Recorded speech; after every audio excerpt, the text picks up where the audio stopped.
Ravi colours இன்றைய trending பெண்களுக்கான exclusive கலெக்ஷனுடன் kurtis, palazzo pant, Patiala pant, துப்பட்டாக்கள், ஷேப்வேர்கள், நைட்டிகள், பிராண்டட் உள்ளாடைகளும் கிடைக்கும். ரவி கலர்ஸ், நேரு வீதி, ராஜா தியேட்டர் சிக்னல் அருகில், புதுச்சேரி. மஞ்சள் நீர், நிச்சயதார்த்தம், சீமந்தம், பிறந்த நாள், காதணி விழா போன்ற உங்கள் வீட்டு சுப நிகழ்ச்சிகளை நெருங்கிய உறவினர்களுடன் குறைந்த வாடகையில் சிறப்பாக நடத்திக் கொள்ள வாடகை வெறும் ரூபாய் 59,000 மட்டுமே. இடம் வேல் சொக்கநாதன் திருமண நிலையம், வள்ளலார் சாலை, காமராஜ் நகர், புதுச்சேரி. தொடர்புக்கு 99406669 மற்றும் 9843048585. வணக்கம். முக்கிய செய்திகள். புதுச்சேரியில் வேகமாக பரவும் வைரஸ் காய்ச்சல். மருத்துவர்களை அணுகாமல் சுயமாக மருந்துகள் உட்கொள்ள வேண்டாம் என பொதுமக்களுக்கு எச்சரிக்கை. புதுச்சேரி சட்டமன்ற தேர்தல் தொடர்பாக தலைமை தேர்தல் ஆணையர் ஆலோசனை. துறை அதிகாரிகள், அரசியல் கட்சி பிரதிநிதிகள் பங்கேற்பு. புதுச்சேரியில் ரியல் எஸ்டேட் அதிபர்களால் களை கட்டும் தேர்தல் களம். தடுமாற்றத்தில் அரசியல் கட்சிகள். புதுச்சேரியின் அனைத்து பிராந்தியங்களிலும் பள்ளி மாணவிகளுக்கு PHV தடுப்பூசி மார்ச் 8ஆம் தேதி முதல் போடப்பட உள்ளதாக சுகாதாரத்துறை இயக்குநர் தகவல். நம்ம பாண்டிச்சேரிக்கு ரிலையன்ஸ் ஃபேஷன் வேர்ல்ட் வந்தாச்சு. குவாலிட்டியான பிராண்டட் ஆடைகள் கம்மியான விலையில. எங்க தெரியுமா?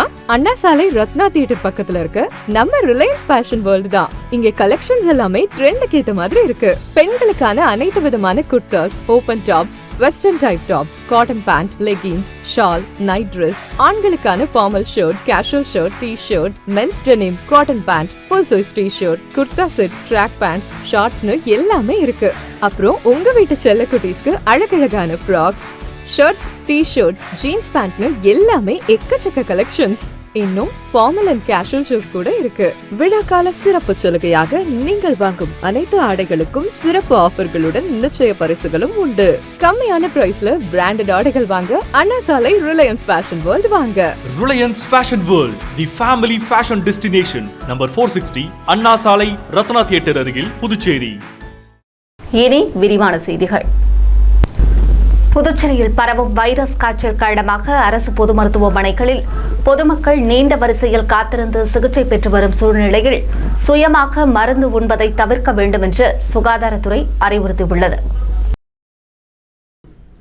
புதுச்சேரியில் இரவில் குளிர், பகலில் வெயில் என மாறுபட்ட தட்பவெப்பநிலை நிலவுகிறது. இதனால் வைரஸ் காய்ச்சல், சளி, இருமல், தொண்டை தொற்று வேகமாக பரவி வருகிறது.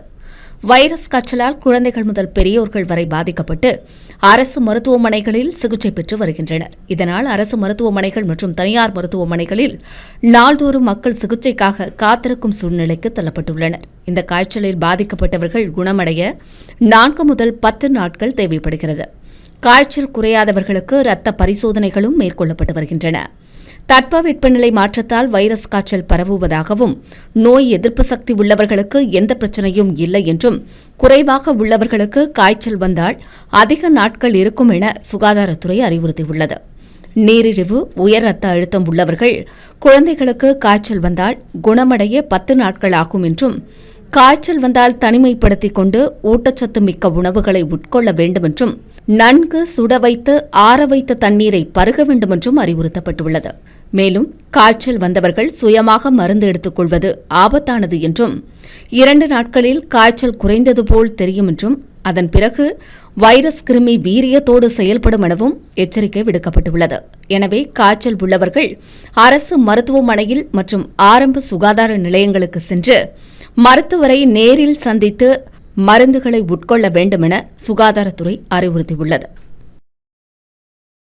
சட்டமன்ற தேர்தல் தொடர்பாக தலைமை தேர்தல் ஆணையர் ஞானேஷ்குமார் தலைமையிலான 7 பேர் கொண்ட குழுவினர் தேர்தல் அதிகாரிகள் மற்றும் அரசியல் கட்சி பிரதிநிதிகளுடன் ஆலோசனை மேற்கொண்டனர். புதுச்சேரி மாநிலத்தில் சட்டமன்ற தேர்தல் நடைபெற உள்ளதால் தேர்தல் நடத்துவது குறித்த ஆலோசனைக் கூட்டம் தனியார் உணவகத்தில் நடைபெற்றது. இந்திய தலைமை தேர்தல் ஆணையர் ஞானேஷ்குமார் தலைமையிலான 7 பேர் கொண்ட குழுவினர் ஆலோசனையில் ஈடுபட்டனர். ஆலோசனைக் கூட்டத்தில் அரசியல் கட்சிகளின் பிரதிநிதிகள், தலைமைச் செயலாளர், காவல்துறை இயக்குநர்கள், தேர்தல் அதிகாரிகள் ஈடுபட்டனர். தேர்தல் ஆலோசனைக் கூட்டத்தில் தலைமை தேர்தல் ஆணையர் ஞானேஷ்குமார், தேர்தல் ஆணையர் சந்து, விவேக் ஜோஷி, துணை தேர்தல் ஆணையர்கள் மணிஷ் கார்க், பவன்குமார் சர்மா, சஞ்சய் குமார் மற்றும் தேர்தல் ஆணையத்தின் இயக்குநர் ஆஷிஷ் கோயல் ஆகியோர் குழுவில் இடம்பெற்றனர். கூட்டத்தில் ஒவ்வொரு கட்சியாக கட்சி நிர்வாகிகளை அழைத்து ஆலோசனை கேட்கப்பட்டது.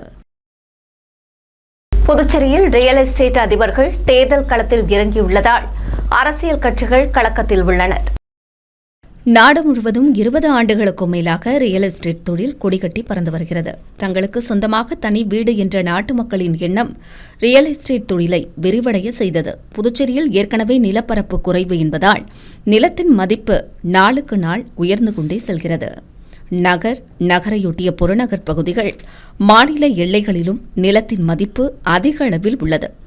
புதுச்சேரியை சேர்ந்தவர்கள் மட்டுமின்றி புதுவையொட்டியுள்ள தமிழக பகுதியைச் சேர்ந்தவர்களும் நிலங்களை போட்டி போட்டு வாங்குகின்றனர். இதனால் கடந்த 10 ஆண்டுகளுக்கு முன்பே ரியல் எஸ்டேட் தொழில் பிரம்மாண்டமாக வளர்ச்சியடைந்தது. இதில் நுழைந்தவர்கள் திடீர் செல்வந்தர்களாகவும் மாறினர். அதே நேரத்தில் இன்னும் பலரும் அதிகார ஆசையினால் செல்வ வளம் இருப்பதாலும் அரசியலுக்குள்ளும் நுழைந்துள்ளனர்.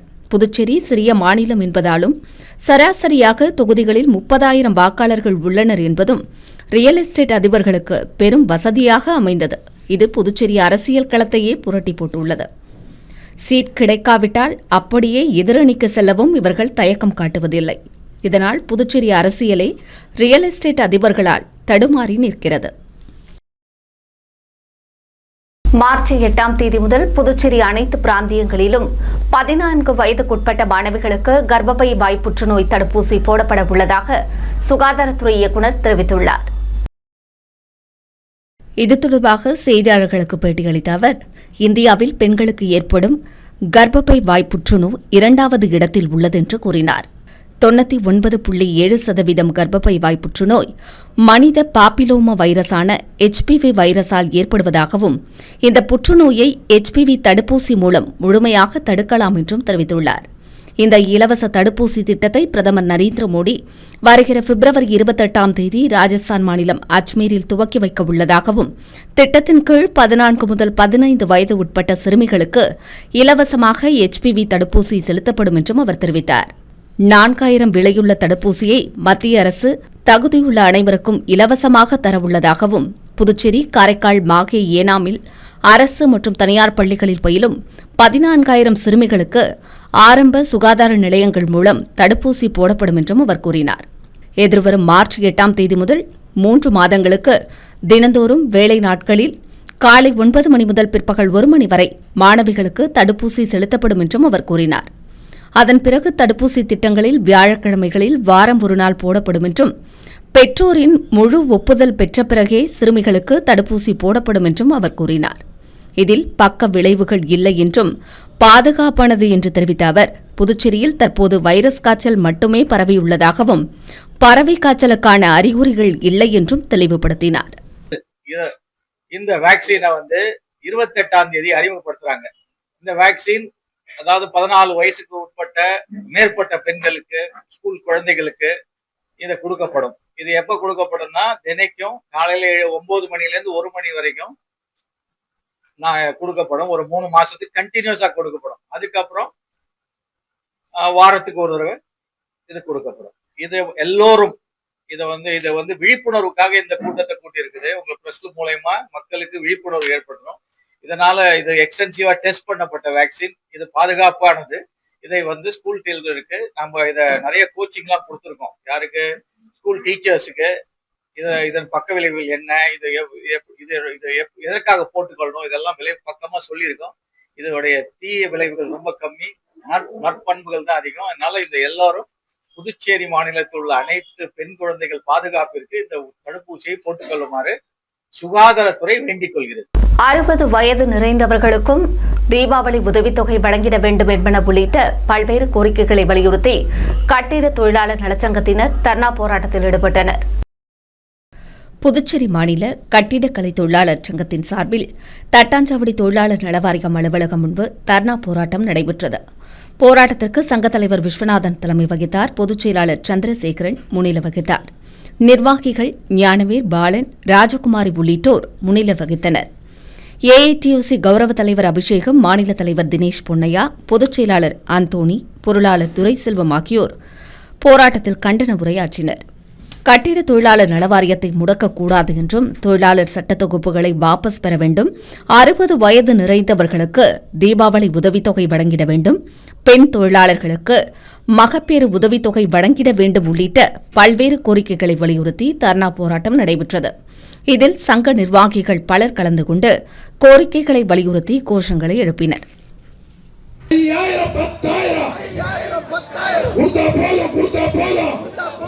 உயர்த்தப்பட்ட ஊதியத்தை வழங்க வலியுறுத்தி காத்திருப்பு போராட்டத்தில் ஈடுபட்ட ஆஷா பணியாளர்கள் சாலையோரம் அமர்ந்து உணவருந்திய காட்சி தற்போது சமூக வலைதளத்தில் வைரலாகியுள்ளது. புதுச்சேரியில் பணியாற்றும் ஆஷா பணியாளர்களுக்கு ஊதியமாக 10,000 ரூபாய் வழங்கப்பட்டு வந்த நிலையில் 18,000 உயர்த்தி சட்டசபையில் அறிவிப்பு வெளியிடப்பட்டது. ஆனால் இதுவரை உயர்த்தப்பட்ட ஊதியம் வழங்கப்படவில்லை.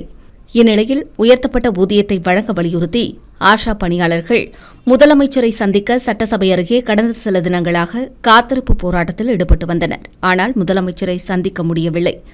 இருப்பினும் 25ஆம் தேதி சட்டசபை அருகே காலை முதலே காத்திருந்த ஆஷா பணியாளர்கள் அங்கேயே சாலையோரத்தில் அமர்ந்து மதிய உணவு சாப்பிட்டு தொடர்ந்து காத்திருப்பில் ஈடுபட்டனர். இதையடுத்து முதலமைச்சரை சந்தித்த அவர்கள் தங்கள் கோரிக்கைகளை வலியுறுத்தினர்.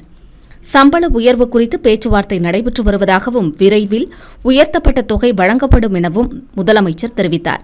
இதையடுத்து ஆஷா பணியாளர்கள் அங்கிருந்து கலைந்து சென்றனர். இந்நிலையில் ஆஷா பணியாளர்கள் சாலையோரம் அமர்ந்து மதிய உணவு அருந்திய காட்சி தற்போது சமூக வலைதளத்தில் வைரலாகி வருகிறது. இந்திய கம்யூனிஸ்ட் கட்சியின் மூத்த தலைவர் நல்லக்கண்ணுவின் மறைவிற்கு புதுச்சேரி முதலமைச்சர் ரங்கசாமி இரங்கல் தெரிவித்துள்ளார். இதுகுறித்து புதுச்சேரி முதலமைச்சர் ரங்கசாமி விடுத்துள்ள இரங்கல் செய்தியில், இந்தியாவின் முதுபெரும் அரசியல் தலைவராக போற்றப்படுபவரும் இந்திய கம்யூனிஸ்ட் கட்சியின் மூத்த தலைவருமான நல்லக்கண்ணு உடல்நலக் குறைவால் காலமான செய்தி அறிந்து மிகவும் அதிர்ச்சியும் மனவேதனையுமுற்றதாக தெரிவித்துள்ளார். இந்திய சுதந்திர போராட்டம், விவசாயிகள் போராட்டம், தீண்டாமைக்கு எதிரான போராட்டம் என தனது வாழ்நாள் முழுவதையும் ஏழை எளிய மக்களின் நலனுக்காகவே அர்ப்பணித்தவர் அவர் என்றும் கூறியுள்ளார். மேலும் தனது இறுதி மூச்சு வரை பொதுவுடைமை சிந்தனைகளை கடைபிடித்து அதற்கு இலக்கணமாக வாழ்ந்தவர் அவர் என்றும், எளிமையான வாழ்வு மற்றும் தன்னலமற்ற பொது தொண்டின் வாயிலாக மக்கள் மனதில் என்றென்றும் நினைவு கூறப்படுவார் என்றும் அவர் தெரிவித்துள்ளார். அவரது இழப்பு தேசத்திற்கு ஈடு செய்ய முடியாத ஒன்றாகும் என்று கூறியுள்ள முதலமைச்சர், அவரை இழந்து வாடும் அவரது குடும்பத்தினர்கள், நண்பர்கள் மற்றும் அவரை சார்ந்த இயக்கத்தினருக்கு தனது ஆழ்ந்த இரங்கல்களை தெரிவித்துள்ளார். கத்தோலிக்க புனித பிரான்சிஸின் 800வது நினைவு நாளையொட்டி நடைபெற்ற அமைதி ஊர்வலத்தை புதுச்சேரி ஆளுநர் கைலாஷ்நாதன் தொடங்கி வைத்தார். உலக அமைதிக்காக குரல் கொடுத்த கத்தோலிக்க கிறிஸ்தவ திருத்தொண்டர் புனித அசிசி பிரான்சிஸின் 800வது நினைவு நாளையொட்டி கத்தோலிக்க கிறிஸ்தவர்கள் அமைதி ஊர்வலம் நடத்தினர். புதுச்சேரி துணைநிலை ஆளுநர் கைலாஷ்நாதன் சிறப்பு அழைப்பாளராக கலந்து கொண்டு கிறிஸ்தவர்களின் அமைதி ஊர்வலத்தை தொடங்கி வைத்தார். ஊர்வலமானது சர்தார் வல்லபாய் பட்டேல் சாலையில் தொடங்கி ரயில் நிலையம் அருகே உள்ள புனித இருதய ஆண்டவர் கோவிலில் நிறைவடைந்தது. புனித இருதய ஆண்டவர் கோவில் திருச்சபையின் தந்தை பிச்சைமுத்து மற்றும் கிறிஸ்தவ தொண்டர்கள் பலர் ஊர்வலத்தில் கலந்து கொண்டனர். புதுச்சேரியில் பணியாற்றிய IAS அதிகாரிகள் மற்றும் தலைமைச் செயலாளர் உள்ளிட்டோர் அதிரடியாக இடமாற்றம் செய்யப்பட்டுள்ளனர். 2026 சட்டமன்ற தேர்தலையொட்டி தேர்தல் நடக்கும் 5 மாநிலங்களில் 3 ஆண்டுகளுக்கும் மேலாக பணியாற்றும் அரசு அதிகாரிகளை அதிரடியாக இடமாற்றம் செய்ய வேண்டுமென இந்திய தேர்தல் ஆணையம் உத்தரவிட்டது. இதையடுத்து 7 IAS அதிகாரிகள் அதிரடியாக இடமாற்றம் செய்யப்பட்டுள்ளனர். அதன்படி டெல்லியில் பணியாற்றிய சுரேந்தர் புதுச்சேரிக்கும், புதுச்சேரியில் பணியாற்றிய சிவகுமார் மிசோரத்திற்கும் இடமாற்றம் செய்யப்பட்டுள்ளனர். இதேபோல தேர்தல் நடைபெறுவதையொட்டி புதுச்சேரி, அருணாச்சல பிரதேசம், கோவா, சண்டிகர், லடாக், மிசோரம், லட்சத்தீவுகளில் பணியாற்றிய தலைமைச் செயலாளர்களும் அதிரடியாக இடமாற்றம் செய்யப்பட்டுள்ளனர். புதுச்சேரி சைபர் கிரைம் காவல் பிரிவுக்கு முதுநிலை காவல் கண்காணிப்பாளராக ராகவ் நியமனம் செய்யப்பட்டுள்ளார். புதுச்சேரி காவல்துறைக்கு புதிதாக வந்துள்ள IPS அதிகாரிகளுக்கு துறைகள் ஒதுக்கீடு செய்யப்பட்டுள்ளன. அதன்படி சைபர் கிரைம் பிரிவின் முதுநிலை காவல் கண்காணிப்பாளராக ராகவ், போக்குவரத்து முதுநிலை காவல் கண்காணிப்பாளராக திவ்யா உள்ளிட்டோர் நியமனம் செய்யப்பட்டுள்ளனர். சைபர் கிரைம் முதுநிலை காவல் கண்காணிப்பாளராக பணியாற்றிய நித்யா ராதாகிருஷ்ணன் குற்றம் புலனாய்வு பிரிவு முதுநிலை காவல் கண்காணிப்பாளராக நியமனம் செய்யப்பட்டுள்ளார். இதற்கான உத்தரவை தலைமைச் செயலர் சரத் சவுகான் பிறப்பித்துள்ளார். அடுத்து வருவது புதுவை இன்றைய தங்கம் மற்றும் வெள்ளி விலை நிலவரம். இன்றைய தங்கம் வெள்ளி விலை விவரம். புதுவையில் இன்றைய தங்கம் வெள்ளி விலை விவரம் வழங்குபவர்கள் முத்து கோல்ட் ஹவுஸ், பாண்டிச்சேரி. தங்கம் 1 கிராம் 14,840 ரூபாய். இன்றைய தங்கம் வெள்ளி விலை விவரம். வெள்ளி 10 கிராம் 2,920 ரூபாய். இத்துடன் ஏஎம்என் செய்திகள் நிறைவடைந்தன. வணக்கம். புதுச்சேரி உங்கள் ஏஎம்என் டிவி செய்திகளை யூடியூபில் உடனுக்குடன் காண ஏஎம்என் டிவி பாண்டிச்சேரி சேனலை சப்ஸ்கிரைப் செய்யுங்கள். பெல் பட்டனை மறக்காமல் கிளிக் செய்யுங்கள்.